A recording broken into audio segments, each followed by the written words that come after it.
បកត្រឡប់ទៅកាន់ឆ្នាំ1991ជាសាច់រឿងពីបងភត្រាដែលរឿងនេះគាត់ស្ដាប់បន្តមកពីចាស់ៗដែរទេដោយសារតែកាលនោះគាត់នៅរៀងស្ទើរចាំហេតុការណ៍មិនបានច្បាស់វាមានរឿងរ៉ាវជាច្រើនបានកើតឡើងនៅក្នុងភូមិដែលគាត់រស់នៅដែលគាត់ជឿថាវាបង្កឡើងដោយសារតែការខប់សពមិនត្រូវក្បួន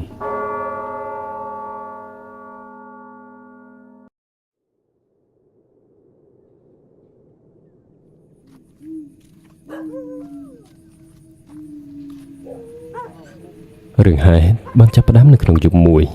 ដែលខ្យល់រាត្រីកំពុងតែបក់បោកស្លឹកឈើស្ងួតស្ងួតរាប់តាមផ្លូវនៅក្នុងភូមិយល់ដល់ទាំងចង្គៀងដែលគេព្យួរតាមមុខផ្ទះឲ្យរលត់ទៅម្ដងមួយជំនួសមកវិញដោយភាពស្ងប់ស្ងាត់និងក្តីងងឹតគួរឲ្យភ័យខ្លាចទន្ទឹមគ្នានឹងនោះសំឡេងឆ្កែព្រុសកោះល្វើយពីឯចុងភូមិក៏បន្លឺឡើងវែងអន្លាយមិនមែនពួកវាមើលឃើញខ្មោចទេដោយសារតែមានមនុស្សប្លែកមុខមួយក្រុមកំពុងតែកាន់ដាវកាន់កាំបិតដើរចូលមកដល់ឡែកឯចាស់ដែលកំពុងសម្រានតាមបណ្ដាផ្ទះអ្នកដែលមានស្មារតីរវិះរវៃក៏ភ្ញាក់ដឹងខ្លួនមកនាំគ្នាលោបអើតមើលតាមប្រឡោះជញ្ជាំងនិងស្រែកប្រាប់ដាស់តគ្នាថាចៅចូលភូមិហើយចំណន់នោះគឺសម្បូរណាស់មិនមែនចៅលួចទេគឺលើកគ្នាមកប្លន់ស្រស់តែម្ដងដោយសារតែក្នុងភូមិមនុស្សពេញវ័យពេញកម្លាំងពួកគាត់ចេញទៅរកស៊ីនៅស្រុកឆ្ងាយអស់បណ្ដាលឲ្យចំណុះភូមិសម្បូរតែកូនក្មេងនិងមនុស្សស្រីដែលមិនអាចតតាំងជាមួយនឹងក្រុមចៅនោះបានឡើយចុងក្រោយពួកវាក៏អូសយកគោក្របីជាពិសេសចំណន់នោះអ៊ំស្រីចាស់គាត់ចូលចិត្តសន្សំមាសទុកក៏ត្រូវបានពួកវាឡើងទៅកោះកាយខ្វះយកមកគ្មានសល់គ្មាននរណាហ៊ានតបស្ដីអ្វីឡើយអ៊ំប្រុសចាស់ក៏បានត្រឹមតែសំងំចាំវាឆ្មក់តាមមាត់ផ្លូវងងឹតតាមពំនុកចំបើងតែក៏មិនអាចយកឈ្នះបានទេបានត្រឹមតែសល់របួសជាប់ខ្លួនមកវិញក្រោយពេលពួកចៅត្រឡប់ទៅអស់ក្រោយពីស្ថានភាពបានស្ងប់ស្ងាត់មកវិញពួកគាត់ក៏ដើររាប់គ្នាភាគច្រើនមនុស្សប្រុសត្រូវរបួសហើយក៏មានលោកតាម្នាក់ផងដែរដែលជាអ្នកចេះដឹងក្នុងភូមិតែងជួយរៀបចំពិធីអបិយជំនឿផ្សេងកន្លងមកគាត់បានបាត់បង់ជីវិតបាត់ទៅហើយនៅព្រឹកបន្ទាប់ក្រោយពីហេតុការណ៍ចៅជលភូមិនោះអ្នកស្រុកក៏បានបន្តត្រឡប់ប្រើប្រាស់ជីវិតយ៉ាងលំបាកលំបិនត្បិតស្ថិតនៅទីជនបទដាច់ស្រយាលមិនទាន់មានភាពរីកចម្រើនគ្រប់គ្នាក៏មិនសូវមានចំណេះដឹងហើយក៏មិនដឹងថាទៅរកប្តឹងផ្ដាល់ឯណាបានទេមានតែនាំគ្នាបន្តការងារណាដែលនៅអាចប្រើកម្លាំងបាយធ្វើទៅបានម្នាក់ជីវភាពលំបាកស្រាប់ទៅហើយមកជួបរឿងបែបនេះក៏ຕົកជន់លើຕົកមួយតង់ទៀតក្នុងភូមិកាលនោះមានតែគ្រួសារមួយប៉ុណ្ណោះមានផ្ទះធំនិងធូរធារជាងគេស្ថិតនៅឯត្បូងភូមិឆ្លងកាត់ព្រៃរបស់បន្តិចទើបមកដល់ផ្ទះគាត់ដែលនៅរៀងដាច់ឆ្ងាយពីគេគឺជាផ្ទះរបស់លោកយាយនីដែលអ្នកភូមិតែងតែនិយាយលេងហៅគាត់ថាសេដ្ឋីនីតែគាត់មិនមែនជាសេដ្ឋីទេគ្រាន់តែរៀងធូរធារជាងគេជាងឯងម្ដាយបងភត្រារួមទាំងអ្នកជិតខាងដែលត្រូវបានចោរប្លន់រឹបអូសយកគោក្របីកាលពីយប់ក៏បានបណ្ដាគ្នាទៅរកខ្ចីបុលគាត់យកមកធ្វើដាំទុនប្រកបរបរជាថ្មី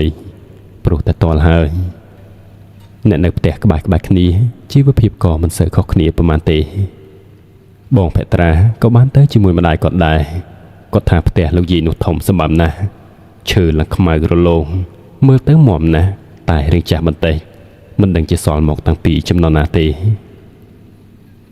ខណៈដែលចូលមកដល់ខាងក្នុងរបងទាំងម្ដាយបងភត្រានិងមីងក្បែរផ្ទះគាត់ក៏បានឈរសម្លឹងរៀននៅខាងក្រោមរោគលោកយាយដោយជាទូទៅគាត់ឧស្សាហ៍អង្គុយនៅមុខកៃដំបាញខាងក្រោមផ្ទះចម្លែកតែក្នុងពេលនេះបែរជាជុំវិញផ្ទះទាំងមូលស្ងាត់ទន្ទ្រីងឮតែសំឡេងសត្វសុនក់របស់គាត់ដេកកកាយផែននៅឯខាងក្រោយផ្ទះទ្វារខាងលើចំហទេប៉ុន្តែស្រែកហៅគ្មានមនុស្សតបម្នាក់សោះឈរចាំអស់មួយសន្ទុះទាំងម្ដាយបងភត្រានិងមីងក៏ដើរបកក្រោយត្រឡប់ទៅផ្ទះវិញដោយមិនដឹងថាលោកយាយក៏ទៅណាទេលុះបន្តមកពី3ថ្ងៃក្រោយពួកគាត់ក៏ចូលទៅជីកទំពាំងនៅព្រៃខាងក្រោយភូមិ មិនដំនោះវាមិនជាព្រៃអីខ្លាំងប្រមាណឡើយមានផ្លូវលំគេតូចមួយដែរតែពុំសូវមានអ្នកដើរពេលនោះបងពេត្រាគាត់បានទៅតែពីអ្នកម្ដាយគាត់ជាអ្នកកាន់កន្ត្រកដើរតាមពីក្រោយដោយមីងឯទៀតបានបំបាច់ផ្លូវទៅម្ខាងលុះដើរទម្លុះពីផ្លូវក្នុងភូមិកាត់តាមក្រោយផ្ទះធ្លាយមកដល់ផ្លូវលំរកព្រៃឫស្សីនោះនៅចម្ងាយប្រមាណជា300ម៉ែត្រពីគាត់ឯផ្លូវដែលពោពេញទៅដោយស្លឹកឫស្សីស្ងួតកំពុងតែធ្លាក់មកជាបន្តបន្ទាប់បងពេត្រាក៏បានប្រទះភ្នែកជាមួយនឹងអ្វីមួយចាំងភ្លេចនៅលើដីគាត់ក៏បានកេះម្ដាយគាត់ហើយក៏សួរទៅថាអីគេនឹងម៉ែគាត់ក៏ឃើញដែរហើយក៏ឆ្ងល់ដូចគ្នានៅក្បែរនោះក៏មានដូចជាបាវបន្តិចក្រណាត់បន្តិចរៀងទួលយ៉ាងម៉េចមិនដឹងទេដែលមានស្លឹកឈើងាប់គ្របនៅពីខាងលើម្ដាយបងពេត្រាក៏នាំគាត់ដើរចូលទៅមើលចង់ដឹងថាជាអ្វីលុះដើរចូលមកកាន់ទៅចិត្តទៅស្រាប់តែឮសំឡេងរួយរងើកំពុងរំនៅម្ដុំនោះពេលមកដល់ចិត្តល្មមស្រាប់តែមានក្លិនស្អុយភាយចេញមកបងពេត្រាគាត់ក៏និយាយថាម៉ែមើលទៅដូចមនុស្សណាម៉ែម្ដាយគាត់រវល់តែអោនទៅរើសរបស់ដែលចាំងភ្លេចអំបញ្ញមិញនេះបន្ទាប់ពីងើបមុខឡើងមកវិញទើបគាត់ដាក់ភ្នែកបាយទៅបងពេត្រាដែលកំពុងតែយកឈើឆ្កឹះបបោសស្លឹកឫស្សីចេញពីលើរបស់ដែលនៅខាងក្រោមនោះវាមិនមែនជាបាវឬក្រណាត់អ្វីនោះទេគឺជាសាកសពមនុស្សដល់តែ2នាក់គឺសពរបស់លោកយាយនេះនិងលោកតាដែលជាប្តីរបស់គាត់នោះហើយគាត់បានស្លាប់ទាំង2នាក់តែម្ដងដល់នៅត្រង់ករបស់គាត់មានស្នាមអាដាច់រយះដែលឡាយឯសភាពសពចាប់ផ្ដើមហើមរួយរោមធំក្លិនបណ្ដា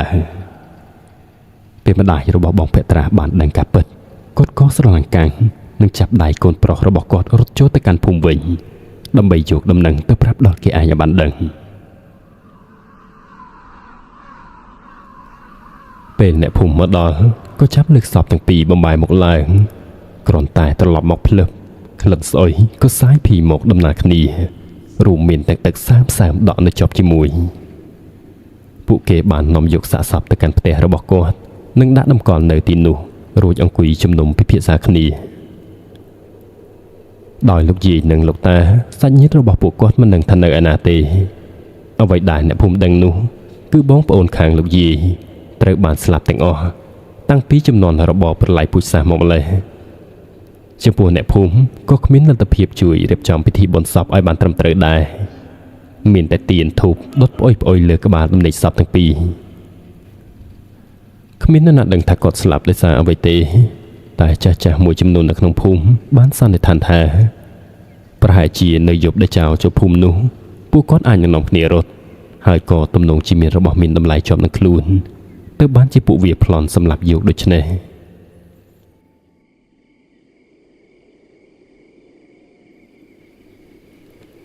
ក្រោយពីតម្កល់បានមួយយប់សភាពសពក៏កាន់តែប្រែប្រួលហើមកាន់តែខ្លាំងឡើង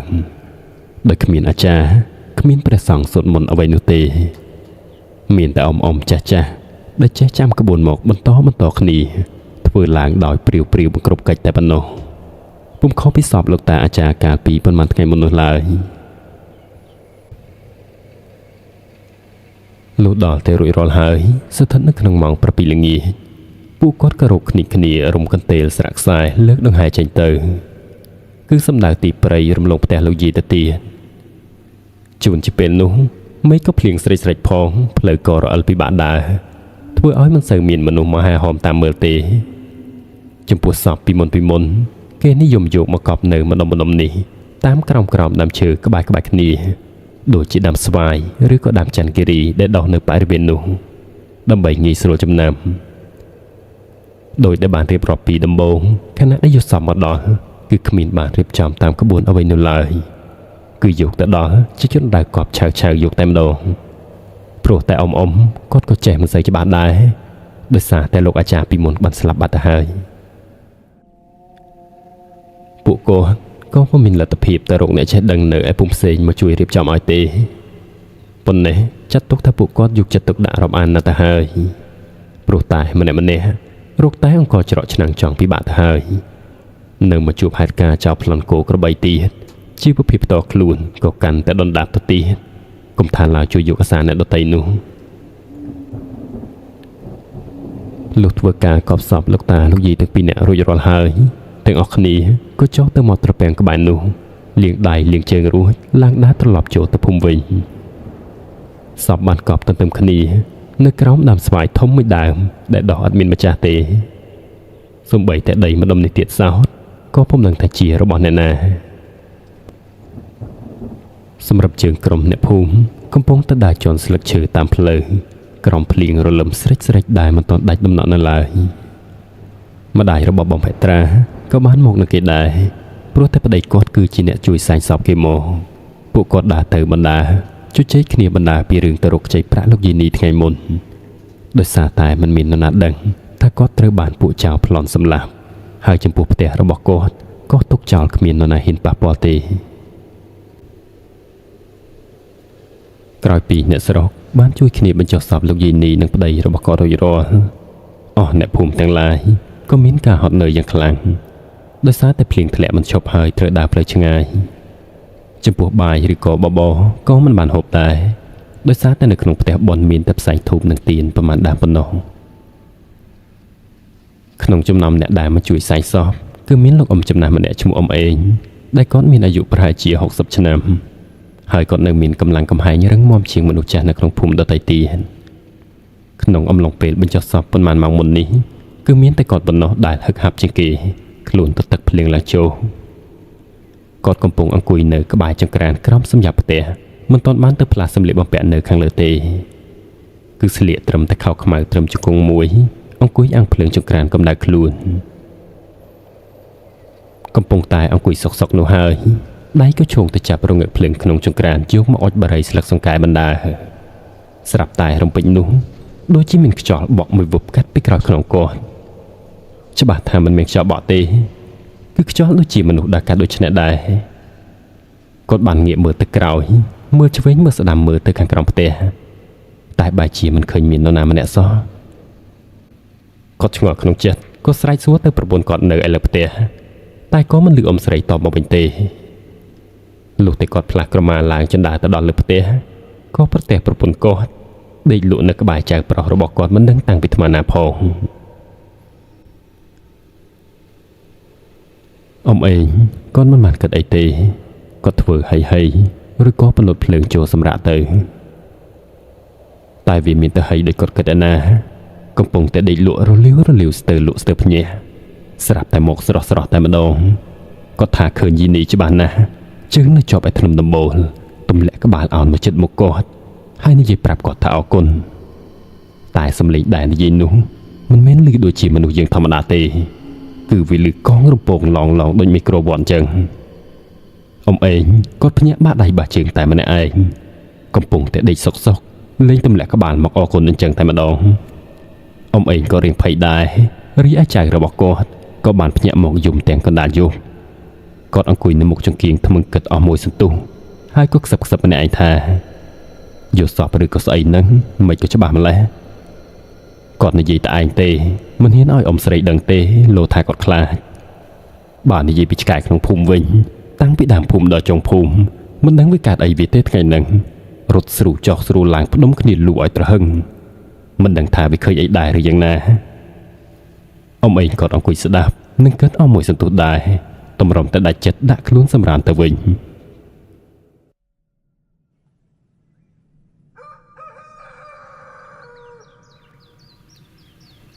បន្តមកពេលព្រឹកព្រលឹមស្រាងអ្នកភូមិចាប់ផ្ដើមចេញពីផ្ទះរៀងខ្លួនដើម្បីទៅធ្វើការងារប្រចាំថ្ងៃអ្នកមានស្រែក៏ទៅស្រែអ្នកមានចំការក៏ទៅចំការនិងឆ្លៀតលើកទ្រូសាបង្កាយខ្លះដែរប៉ុន្តែអ្វីដែលចម្លែកនោះគឺពួកគាត់បានដើរមកជួបជុំគ្នាជាក្រុមនៅតាមផ្លូវហើយគ្រប់គ្នាមានទឹកមុខស្លេកស្លាំងគួរឲ្យសង្ស័យទំនងជាកាលពីយប់មិញមានរឿងអ្វីមិនស្រួលហើយគឺពិតជាស្មានមិនខុសមែនគឺពួកគាត់កំពុងតែនិយាយគ្នាពីខ្មោចយីនីនិងប្តីរបស់គាត់គេថាយប់មិញគឺដើរគូសជញ្ជាំងហៅគេពេញតែភូមិអ្នកខ្លះក៏ថាបានឃើញស្រមោលមនុស្សចាស់ពីរនាក់ដើរកាត់ព្រៃខាងក្រោយផ្ទះកាលពីយប់មិញប្រហែលនេះហើយទើបបានជាឆ្កែវាលូសម្បំណាស់ ម្នាក់ក៏បានត្រឹមតែនិយាយគ្មានអ្នកណាដឹងថាត្រូវធ្វើដូចម្តេចទេជជែកគ្នាហើយក៏បំបែកគ្នាទៅធ្វើការរៀងៗខ្លួនតែទឹកមុខរបស់ពួកគាត់នៅតែមិនទាន់ស្រួលសោះចំពោះហេតុការណ៍ដដែលស្រមោលមនុស្សលបលូននេះបានល្បីឮពេញភូមិមកហើយក្នុងមួយរយៈនោះឲ្យតែថ្ងៃអស់ពន្លឺមិនទាន់ទេទាំងផ្ទះបងភេត្រារួមទាំងអ្នកជិតខាងផ្សេងទៀតតែងតែបិទទ្វារដាក់កន្លឹះសង្ងំស្ដាប់ស្នូននៅតែក្នុងផ្ទះសូម្បីតែអឺតចេញក្រៅមិនហ៊ានអឺតផងគ្រប់គ្នាសុទ្ធតែដឹងច្បាស់ថាជាខ្មោចរបស់យាយនេះពិតប្រាកដណាស់គ្មាននរណាផ្សេងទៀតទេសូម្បីតែក្មេងៗស្របាលបងភេត្រាកាលនោះពួកវាក៏បានជួបដែរពួកវារត់មកពីព្រៃរស័យប្រាប់ចាស់ថាឃើញស្រមោលមនុស្សខ្មៅស្កិល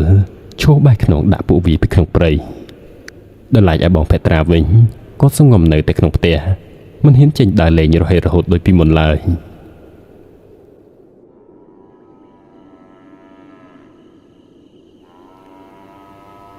មេចាប់ផ្ដើមងងឹតស្រាប់បន្តមកដល់ក្នុងក្បាលប្រលប់ម៉ោង 7ផ្ទះបងភេត្រានៅមិនទាន់ផលិតភ្លើងនៅឡើយទេម្ដាយគាត់កំពុងតែរៀបចំចានឆ្នាំងនិងសារសម្លៀកបំពាក់យកមកទុកនៅខាងលើផ្ទះរឿងចោលប្លន់ពីមុនមិនទាន់បាត់ភ័យផងឥឡូវមកថែមល្បីខ្មោចលងនៅក្នុងភូមិទៀតធ្វើឲ្យការប្រើប្រាស់ជីវិតកាន់តែលំបាកបងភេត្រាតោងនៅមាត់បង្អួចសម្លឹងមើលម៉ែគាត់នៅឯដីកំពុងតែប្រញាប់ឡើងមកដូចគ្នាយូរម្ដងក៏មានឮសំឡេងសត្វទីទុយហើរឆាបចុងឈើក្បែរដំបូលផ្ទះម្ដងបន្លឺសំឡេងឡើងក្រលួចបងភេត្រាក៏ស្រែកហៅម្ដាយគាត់ថាម៉ែហើយឬនៅមកឲ្យលឿនខ្ញុំខ្លាចណាស់រំពេចនោះហើយគាត់ដាក់ភ្នែកទៅឲ្យលើផ្លូវលំក្នុងភូមិដែលកំពុងតែងងឹតព្រាលស្រាប់តែមានស្រមោលសស្ទង់ដូចជាកំពុងតែរំកិលមកថ្មល់ពីឯជើងភូមិគាត់សម្លឹងមិនដាក់ភ្នែកទេហើយក៏ស្រែកប្រាប់ម៉ែគាត់ទៀតថាមានស្អីដើរនៅលើផ្លូវវាកំពុងតែខិតចូលមកសន្សឹមប៉ុន្តែពេលស្រមោលនោះខិតមកកាន់តែគៀកដល់ជ្រុងរបងផ្ទះគាត់ក៏លេចចេញរូបរាងអ៊ំចំណាស់ម្នាក់ស្លៀកពាក់សកាន់ឈើច្រត់មួយមើលទៅដូចជាគ្រូអាគមអ៊ំអាមមកពីណាមិនដឹងមិនមែនជាខ្មោចនោះទេលុះគាត់ដើរកាត់មុខផ្ទះបងភេត្រាបានបន្តិចទៅក៏មានអ្នកស្រុកចេញមកខត់ដំណើរហើយសួរនំគាត់ថាលោកតាទៅណាមកណាដែរទាំងជប់នឹងលោកអ៊ំចំណាស់នោះក៏បាយឆ្លើយមកវិញជាភាសាសង្ខថាអាត្មានិមន្តមកប្រាសាទគឺធ្វើដំណើរទៅគ្រប់ទីកន្លែងព្រោះឮដំណឹងមកថាម្ដុំនេះកំពុងតែមានព្រលឹងខ្មោចអុកលុកក្នុងភូមិអ្នកភូមិឮហើយក៏ខត់លោកតាភ្លាមនឹងប្រាប់ថាគឺភូមិមួយនេះហើយលោកតាមួយរយៈនេះខ្មោចលងសម្បើមណាស់អ្នកភូមិមកចោមរកមើលកាន់តែច្រើនឡើងម្ដាយបងភេត្រាក៏បាននាំគាត់មកមើលនឹងគេដែរលោកតាម្នាក់នោះមានរូបរាងស្គមសក់វែងពុកចង្កាឡើងស្រមោមស្លៀកពាក់សដូចជាឥសីមានលក់ទាំងថ្នាំចំណាំងឈើហើយក៏ចេះទូទាយផងដែរអ្នកភូមិម្នាក់ត្រេកអរមានក្តីសង្ឃឹមណាស់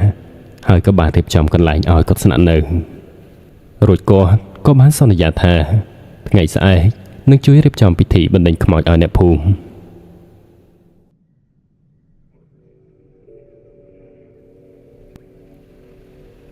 លុះពេលវេលាកំណត់បានមកដល់ស្ថិតនៅក្នុងម៉ោង 3 រសៀលអ្នកភូមិក៏បាននាំគាត់ទៅកាន់ផ្ទះយានីដែលជាផ្ទះធំទុកចោលគ្មានមនុស្សនៅជិតព្រៃរបស់នោះហើយលោកតាបានឡើងទៅពិនិត្យមួយសន្ទុះរួចក៏ចុះមកវិញឲ្យអ្នកភូមិនាំទៅកាន់ទីភ្នូរបញ្ចុះសពម្ដងហើយគាត់ក៏ចាប់ផ្ដើមពាត់សីមានៅម្ដុំនោះនៅបង្កប់ឲ្យអ្នកស្រុកដែលទៅជាមួយមួយក្រុមនោះក៏សពឡើងមកវិញរួចក៏ត្រឡប់ក្បាលទៅជើងទៅក្បាលខុសពីដំបូងសភាពសពក្នុងកន្ទេលរលួយស្ទើរអស់សាច់ទៅហើយក្លិនស្អុយក៏ភីមកយ៉ាងសម្បើមបន្ទាប់ពីត្រឡប់រួចហើយពួកគាត់ក៏កប់ដីលុបទៅវិញរួចលោកតានោះក៏បានចាប់ផ្ដើមធ្វើពិធីសូត្រផ្លុំបាចអង្គរផងទន្ទ្រាំដីផងអស់មួយសន្ទុះធំទៅរួចរាល់ក្នុងខណៈពេលជាមួយគ្នានោះគាត់ក៏បានប្រាប់មកអ្នកភូមិថាយប់នេះគាត់នឹងស្នាក់នៅលើផ្ទះធំនោះ ដើម្បីធ្វើពិធីពត់សីមាអ្នកស្រុកជាពិសេសអ៊ំស្រីចាស់គាត់សប្បាយចិត្តណាស់នឹងអរគុណគាត់ម្ដងហើយម្ដងទៀតលុះរំលងផុតទៅមួយយប់នៅព្រឹកបន្ទាប់ថ្ងៃមិនទាន់រះស្រួលបុលផងពួកគាត់ក៏ស្រោតដំណើរបណ្ដាគ្នាទៅមើលលោកតាដែលជាគ្រូម្នាក់នោះមើលស្ថានភាពថាទៅជាយ៉ាងណាហើយពួកគាត់មកឈប់នៅខាងក្រោមរួចស្រែកហៅលោកតាប៉ុន្តែពេលដាក់ភ្នែកទៅឲ្យលើផ្ទះក៏ប្រទះរបស់រីកសំពីចឥតសន្តាប់ធ្នាប់ដោយស្រែកហៅមិនមាននរណាឆ្លើយពួកគាត់ក៏នាំគ្នាឡើងទៅខាងលើផ្ទះពេលមកដល់ក៏ស្រាប់តែបាត់លោកគ្រូនោះឈឹងមិនឃើញស្រមោលទេរីឯរបស់នៅខាងលើក៏រញ៉េរញ៉ៃដូចជាមានមនុស្សរើកកាយហើយក៏បាត់បង់នៅរបស់មានតម្លៃមួយចំនួនផងដែរដូចជាចានឆ្នាំងប្រាសរូបបដិមាសម្រិតតូចនិងរបស់ជាច្រើនទៀតដែលជាកម្មសិទ្ធិរបស់លោកយាយនីមុនពេលគាត់ស្លាប់ដែលកន្លងមកគ្មាននរណាហ៊ានយកឬក៏ប៉ះពាល់ទេ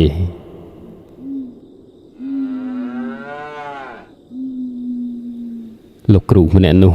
បានបាត់ខ្លួនទៅដោយគ្មានតម្រុយគ្មានដានអ្វីសោះមិនដឹងថាទៅខាងណាទេប៉ុន្តែសភាពការនៅក្នុងភូមិក៏បានស្ងប់ស្ងាត់ឡើងមកវិញផងដែរគ្រប់គ្នាបានវិលត្រឡប់ទៅប្រកបរបរដូចធម្មតា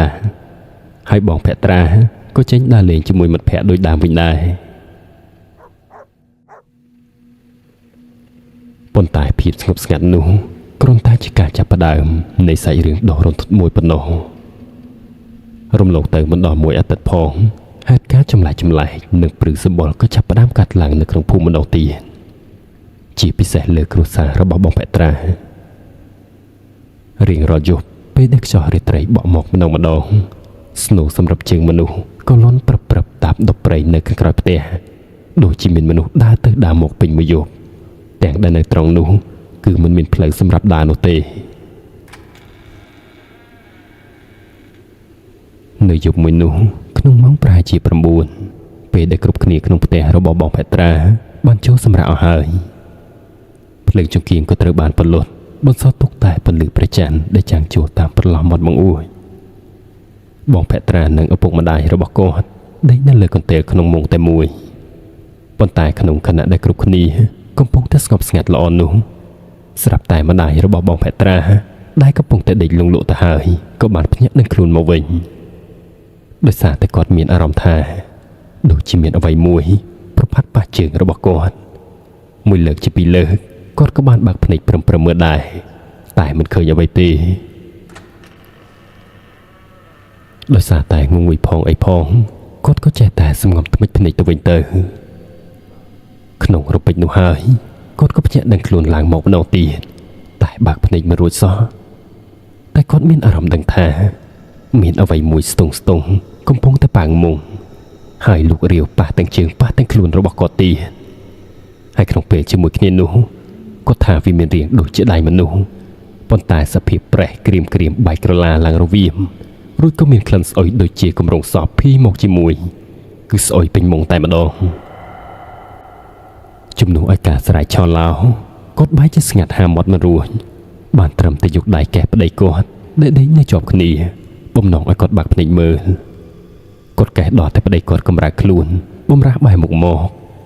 ស្រាប់តែខណៈដែលគាត់បើកភ្នែកបានមកវិញដាក់ភ្នែកទៅមើលប្តីគាត់ក្នុងមុងជាមួយគ្នានោះពាក់កណ្ដាលមកខាងក្រោមជាមនុស្សធម្មតាតែត្រឹមកឡើងទៅលើគឺរលួយវល់ហើយមុខមាត់ជាអ្នកផ្សេងទៅវិញគាត់ធាក់ផងវីផងដល់តែភ្ញាក់ទាំងបងភក្ត្រាដែលនៅក្បែរនោះអុចភ្លើងបានបំភ្លឺឡើងមកប្តីរបស់គាត់ក៏សួរនាំថាកើតអីម្ដាយបងភក្ត្រាភ្នែកគាត់នៅមិនស្ងៀមទេគាត់ខិតទៅអាបជញ្ជាំងសម្លឹងមើលគ្រប់ទិសគាត់ថាខ្មោចយីនីធ្វើកលគាត់ហើយបន្តមកដល់ពេលព្រឹកម្ដាយរបស់បងភក្ត្រានៅមិនទាន់ងើបនៅឡើយទេមើលទៅគាត់មាត់ឡើងស្លេកដេកនៅខាងលើផ្ទះទំនងជាក្រនហើយដោយសារតែគាត់ភ័យខ្លាចពេកនៅអ្វីដែលបានឃើញកាលពីយប់មិញចំណែកឯប្តីរបស់គាត់បានដាក់ដាំបបរចោលនៅចង្ក្រានរួចឲ្យបងភក្ត្រានៅមើលហើយគាត់ដើរទៅសាមងសាបង្កាយអស្រែលុះបបរឆ្អិនហើយបងភក្ត្រាក៏ដួសយកទៅឲ្យម្ដាយគាត់ហូបដំបងឡើយគិតថាមិនអីទេលុះបន្តដល់ពេលប្រលប់បន្តិច គាត់ក៏កាន់តែក្តៅខ្លួនខ្លាំងឡើងឪពុកបងពេត្រាបានកាន់ពិលដែកដរាមួយដើរទៅតាមពេទ្យនៅក្នុងភូមិឲ្យមកព្យួរសេរ៉ូមនៅក្នុងផ្ទះបន្សល់ទុកតែបងពេត្រាអង្គុយបម្រើបបរបាយដល់ម្ដាយដែលកំពុងដេករងាញាក់ទៅត្រើតនៅកណ្ដាលផ្ទះក្រោមពន្លឺចង្កៀងភ្លឹបភ្លេម៉ោងចេះតែរំកិលទៅមុខបងពេត្រាអង្គុយមើលម្ដាយភ្លឺគាត់មិនដឹងអីទេដឹងត្រឹមតែម្ដាយមិនស្រួលខ្លួនប៉ុណ្ណោះអង្គុយមើលម្ដាយគាត់មួយស្របោះរំពេចនោះគាត់ក៏ឮសំឡេងជាសំឡេងហៅរបស់ឪពុកគាត់តិចពីផ្លូវលំខាងមុខផ្ទះមកថាអភ័ក្រអើយគឺឮបែបនេះទាំងនៅពេលនោះឪពុករបស់គាត់បានចេញទៅបាត់មួយសន្ទុះធំដែរហើយបងពេត្រាក៏ងើបស្ទុះចុះពីលើផ្ទះទៅតាមសំឡេងភ្លាមគាត់ស្មានតែពុករបស់គាត់ហៅគាត់ឲ្យទៅជាមួយដែរគាត់ចុះមកផុតមាត់របងបន្តិចមកដល់លើផ្លូវលំផ្លូវក៏ងងឹតឈឹងមើលអីមិនសូវបានឆ្ងាយទេហើយក៏មិនឃើញឪពុករបស់គាត់ដែរក្បែរត្រចៀមានតែស្នូចង្រិតក្អាតលោតផ្លោតតាមកំពត់ព្រៃឯល្បាក់ផ្លូវបងភត្រាដែលស្ថិតនៅក្នុងវ័យជាកុមារនោះគាត់ឈរស្រឡាំងកាំងមួយភ្លេតភ្នែកក៏រេរកពុករបស់គាត់ដោយសារតែមុននេះគឺលឺមាត់ហៅច្បាស់ណាស់មិនអាចស្ដាប់ច្រឡំទេខណៈដែលគាត់កំពុងតែឆ្ងល់យកដៃឯក្បាលរៀបថានឹងបកត្រឡប់ទៅផ្ទះវិញស្រាប់តែរំពេចនោះនៅឃ្លាតពីគាត់ប្រមាណជា30ម៉ែត្រលើផ្លូវលំតែមួយដែលគាត់កំពុងឈរនោះហើយមានលន់ឮសំឡេងប្រោកភ្លាមជាមួយគ្នានោះក៏ស្រាប់តែមានរូបរាងស្ទង់ខ្មៅដើរចេញមកឆ្លងផ្លូវពីម្ខាងទៅម្ខាងចូលទៅព្រៃបាត់ប៉ុន្តែកាយវិការដើរវាដើរនោះគឺដើរបែរខ្នងថយក្រោយមិនមែនដើរដូចមនុស្សយើងទេបងភត្រាគាត់មើលមិនច្បាស់ទេតែគាត់គិតថាជាឪពុករបស់គាត់រួចក៏ស្រែកហៅហើយដើររុកព្រៃចូលទៅតាមវិជួនគ្នាចំពេលដែលមានភ្លើងពិលចាំងចំពីក្រោយខ្នងរបស់គាត់ក៏ងាកមកខាងក្រោយវិញរួចសំឡេងឪពុករបស់គាត់ក៏បន្លឺហៅគាត់ពីចម្ងាយមកថាច្បាស់សោះអីណែអាដាមកូនឯងឬមិនមែនហ្នឹងនៅឯខាងមុខហ្នឹងអូនអភ័ក្រហើយមកធ្វើអីនឹងកូនបងភត្រាភ្ញាក់ខ្លួនព្រើតស្ទុះឡើងមកលើផ្លូវរត់សម្ដៅទៅរកឪពុកគាត់ដែលកំពុងដើរមកជាមួយពេទ្យពីឯជើងភូមិគឺជាឪពុករបស់គាត់មែនទេចំណែកឯមុននេះមិនដឹងជាអ្វីនោះទេរូបរាងស្រមោលដូចមនុស្សមានក្បាលមានដៃជើងប៉ុន្តែវាដើរថយក្រោយចូលទៅក្នុងព្រៃបាត់ហើយបងពេត្រាក៏ថាពេលនោះគាត់អត់មានអារម្មណ៍ខ្លាចអ្វីទេតែបើគិតឡើងវិញប្រសិនគាត់ដើរចូលទៅតាមវាទៀតគាត់អាចនឹងមិនបានត្រឡប់មកវិញក៏ថាបានព្រោះគាត់ផ្ទាល់ក៏មិនច្បាស់ថាជាមនុស្សឬក៏ជាស្អីឲ្យប្រកាសដែរបន្ទាប់ពីគ្រូពេទ្យបានចូលមកដល់ក្នុងផ្ទះហើយគាត់ក៏បានដាក់កាបូបចុះហើយចូលទៅមើលម្ដាយបងពេត្រាដែលកំពុងដេកញាត់ទៅត្រើតក្រោយពេលពិនិត្យអស់មួយស្របោះនឹងសួរនាំអាការៈខ្លះបន្ថែមលោកគ្រូពេទ្យក៏បានប្រាប់មកវិញថាម្ដាយរបស់បងពេត្រាគាត់គ្រុនក្តៅធម្មតាទេគ្រាន់តែរៀងឡើងកម្ដៅលើសបន្តិចគាត់ក៏បានឲ្យថ្នាំមកហូបនិងមិនបានព្យួរសេរ៉ូមទេ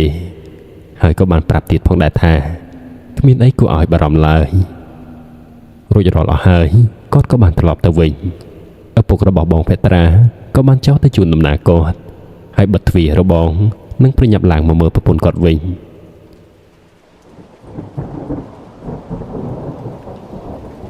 ភ្លើងចង្កៀង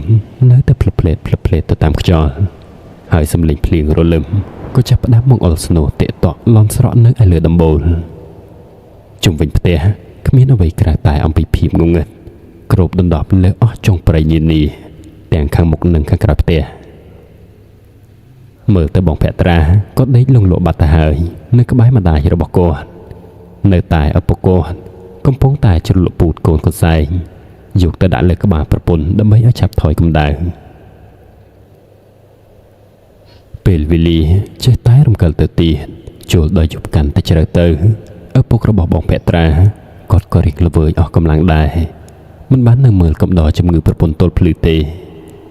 គាត់កំពុងតែផ្លុំចង្គៀងពន្លត់ភ្លើងរួចប៉ាងមុងចូលសម្រាប់ដូចគ្នា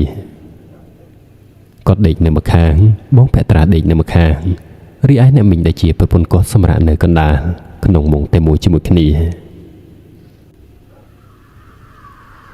ផ្ទះទាំងមូលងឹតឈឹងយូរម្ដងក៏លឺស្នូរម្ដាយបងភត្រាបែបបំរះខ្លួនរួចគាត់ក៏បានភ្ញាក់ឡើងមកដោយសារតែស្ងួតមាត់ស្ងួតកស្រេកផឹកទឹក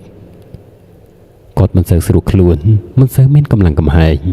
ក៏បានយកដៃទៅអង្រួនប្តីគាត់ឲ្យទៅដួសទឹកឲ្យគាត់បន្តិចតែប្តីគាត់មិនបានភ្ញាក់មកទេទើបគាត់ប្រងើបដើរតិចទាំងធីងថងទៅដោយខ្លួនឯងសម្ដៅកូនពីងតូចមួយដែលដាក់កលផុតកដានៅត្រង់ឯបជញ្ជាំងខាងក្រោយ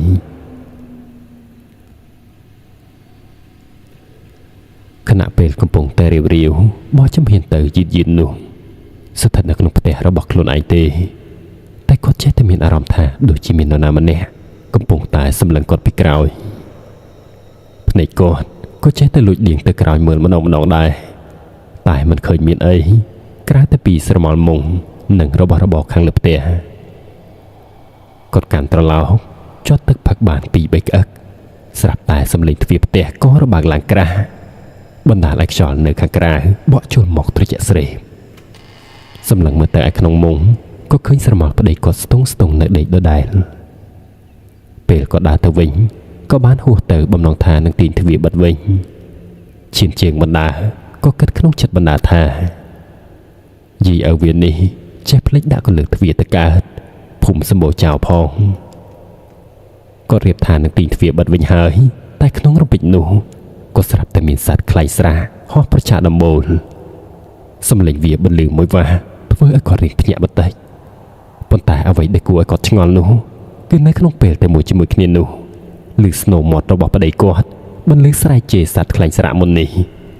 គឺឮមកពីខាងបុគ្គលឯក្រោយផ្ទះឯនោះទៅវិញទេរួចចោះស្រមោលខ្មៅដេកទ្រុឌិនក្នុងមុងដែលគាត់ឃើញមុននេះបន្តិចជាអ្នកណាទៅវិញ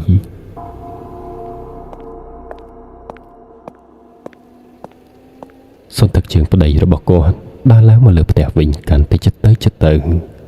ដល់មាត់ទ្វារក៏ប្រទះប្រពន្ធឈោស្រឡាំងកាំងគាត់ក៏សួរថាចេញមកធ្វើអីទាំងយប់នឹងម៉ែវីសន្សាមក្រាស់ណាស់ចូលទៅក្នុងវិញទៅនិយាយរួចគាត់ក៏នាំប្រពន្ធត្រឡប់ប៉ាងមុងចូលសម្រាប់វិញម្ដាយបងភត្រាមិនបាននិយាយអ្វីទេគាត់សំងំថ្មិចទៅភ្នែកទៅវិញទាំងដែលនៅក្នុងអារម្មណ៍គឺពិតមិនប្រក្រតីឡើយ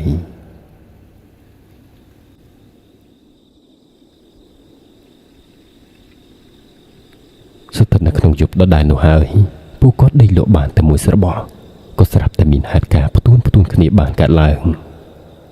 គឺគាត់ស្ថិតនៅក្នុងអាការៈស្ទើរលក់ស្ទើរភ្ញាក់គឺវាខុសពីការយល់សប្តិធម្មតាដែលមានតែរូបភាពស្រពេចស្រពិលព្រិលតែនេះគឺច្បាស់នៅភ្នែកតែម្ដងកំពុងតែដេកធម្មតាសុកនិយាយពីម៉ោងចូលប្រហែលជាខ្ទង់ម៉ោង 2 ម៉ោង 3 ទៅហើយសភាពក្នុងភូមិគឺស្ងាត់ឈឹងគ្មានសត្វគ្មានមនុស្សដើរទេដាក់ភ្នែកទៅខាងណាក៏ឃើញតែផ្សែងហុយតិចកាត់ផ្លូវចេញពីក្បែររបស់ផ្ទះគេ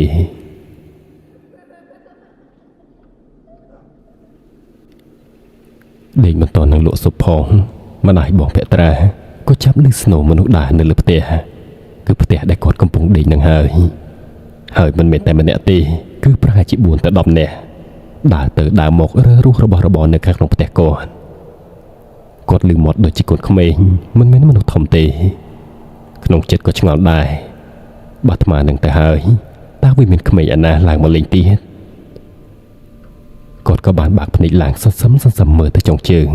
សម្លឹងហួសទៅក្រៅមុងក្នុងផ្ទះនៅតែងងឹតដដែលតែល្មមនឹកឃើញព្រាល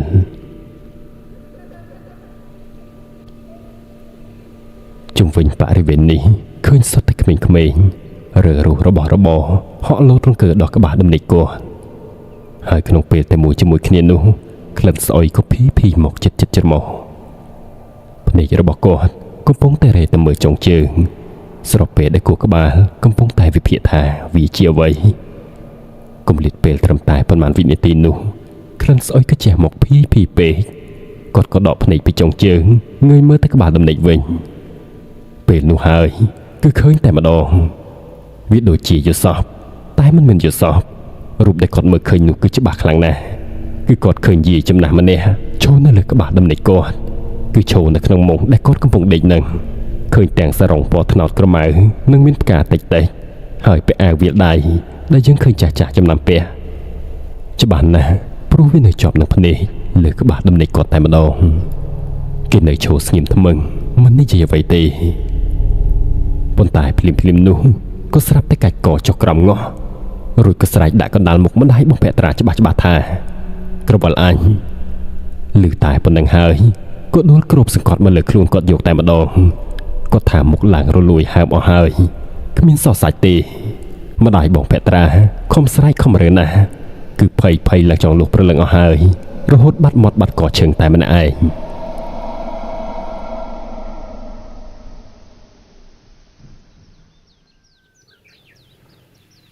លុះដឹងខ្លួនមកវិញម្ដងទៀតបើកភ្នែកឡើងឃើញអ្នកស្រុកកំពុងតែឈរចោមរមើលគាត់ប្តីនិងកូនរបស់គាត់ក៏នៅទីនេះទាំងអស់គ្រប់គ្នាសុទ្ធតែធ្វើមុខឆ្ងល់ដោយសារតែម្ដាយបងភក្ត្រាគាត់ភ្ញាក់ដឹងខ្លួនមកនឹងគឺមិនមែនភ្ញាក់នៅលើផ្ទះទេគឺបែរជាទៅនៅក្នុងដុបក្រៅរបស់ផ្ទះគាត់ឯណោះទៅវិញមិនដឹងថាគាត់មកមើលដើមមកខ្លួនឯងឬក៏មានអ្វីនាំមកឲ្យប្រកាសទេសូម្បីតែខ្លួនគាត់ផ្ទាល់ក៏មិនដឹងផងម្ដាយបងភក្ត្រាត្រេកអរណាស់ពេលបានឃើញមនុស្សឃើញពន្លឺថ្ងៃគាត់មានអារម្មណ៍ថាដូចបានកើតម្ដងទៀតអញ្ចឹងអ្នកភូមិសួរនាំគាត់មិនបានប្រាប់ការពិតដែរគាត់ត្រឡប់មកផ្ទះវិញនិយាយប្រាប់តែប្តីរបស់គាត់ប៉ុណ្ណោះលុះនិយាយចុះឡើងដល់រឿងក្រវិលប្តីគាត់ក៏សួរដេញដោលថាចុះក្រវិលនោះនៅណាគាត់ក៏នាំទៅមើលនៅលើផ្ទះគឺគាត់ដាក់ក្នុងកូនសបោងពណ៌ឈាមជ្រូកនិងបិទគម្របទឹកក្នុងប្រអប់នំដែកមួយចន្ទទីប៉ុន្តែខណៈដែលលាតចេញមកបង្ហាញប្តីគាត់ក៏ស្រាប់តែក្រវិលនោះវាបានបាត់ទៅហើយគឺក្រវិលដែលគាត់រើសបាននៅលើផ្លូវកាលឃើញសពយីនីនោះហើយគឺវាបានបាត់ទៅហើយសល់តែថង់ទទេពួកគាត់មើលមុខគ្នាបន្តិចតែក៏មិនភ្ញាក់ផ្អើលទេប្តីគាត់ថាបើវាបាត់ក៏បាត់ទៅចោះអញ្ចឹងមានតែម្ចាស់គេមកយកទៅវិញហើយម្ចាស់គេដែលគាត់និយាយនោះគឺសំដៅលើខ្មោចលោកយីនីនោះហើយ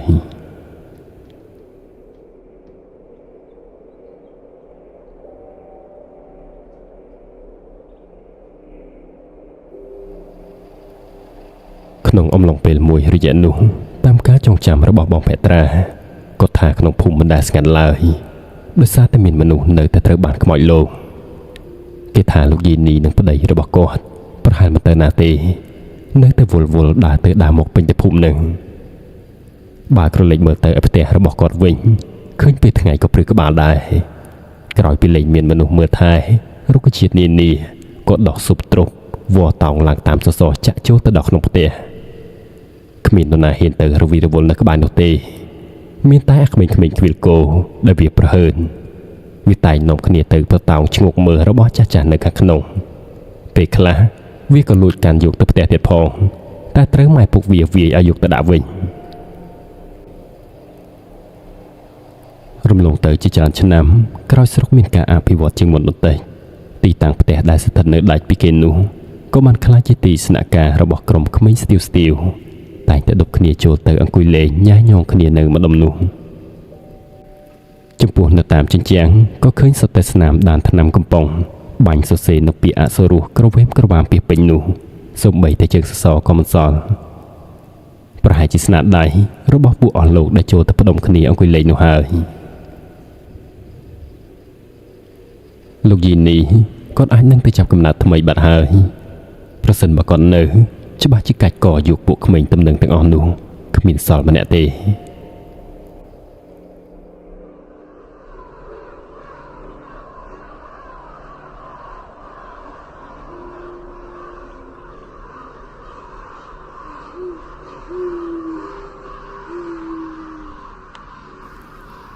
សាច់រឿងរបស់យើងថ្ងៃនេះក៏បានឈានមកដល់ទីបញ្ចប់ហើយក៏សូមអរគុណរកការចំណាយពេលវេលាដ៏មានតម្លៃជាងចូលមកទស្សនាសន្តាប់តាំងពីដើមរហូតដល់ចុងជាចុងក្រោយក៏សូមជូនពរសុខភាពល្អសំណាងល្អជួបគ្នាជាថ្មីនៅរឿងបន្តពីខ្ញុំសំនៀងក្មេងវត្តសូមអរគុណនិងសូមជម្រាបលា